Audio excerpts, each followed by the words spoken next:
देखिए, मेरे ये पहला मौका नहीं है कि मैं नेगोशिएशंस कवर कर रहा हूँ और पाकिस्तान के मैं इस्लामाबाद वाली टॉक्स भी कवर की हैं। उसके अलावा मैंने जो अफगानिस्तान और तालिबान और अमेरिका के दरमियान होने वाले जो मुज़ाकरात थे दोहा में, वो मैंने कवर किए। उसके अलावा यूक्रेन और रशिया की, तो ये नेगोशिएशंस का हिस्सा होता है कि एक मैक्सिमलिस्ट पोजीशन ली जाती है। कुछ लोग रूठ जाते हैं, कुछ कहते हैं बस मैं जा रहा हूँ, मैं दरवाजा खोल के खड़ा हुआ हूँ, बस मैं जाने लगा हूँ, मेरा जहाज लगा हुआ है। ये नेगोशिएशंस का हिस्सा होता है ताकि आप अपने अपनी बात मनवा सके।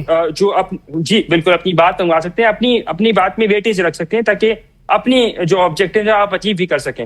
और यही हमने देखा भी। मुज़ाकरात जब शुरू हुए, 4 फरीकी मुज़ाकरात जो शुरू हुए तकरीबन 2:30 बजे के करीब लोकल टाइम के मुताबिक, वो मुज़ाकरात जो हैं, उस मुज़ाकरात में तल्खी उस वक्त आई कि जब एक ईरान के एक नेगोशिएटर ने अपना फोन निकाल के फॉक्स न्यूज का जो इंटरव्यू प्रेसिडेंट ट्रंप की जानिब से दिया गया, जिसमें बाकायदा तज़हीक आमेज़ अल्फाज इस्तेमाल किए गए, उस वक्त ईरानी साइड ने यह कहा कि इनसिंसियरिटी शो करता है। और उसके बाद भी मुज़ाकरात का सिलसिला जो है वो जारी व सारी रहा। 100 मिनट तक ये मुज़ाकरात हुए।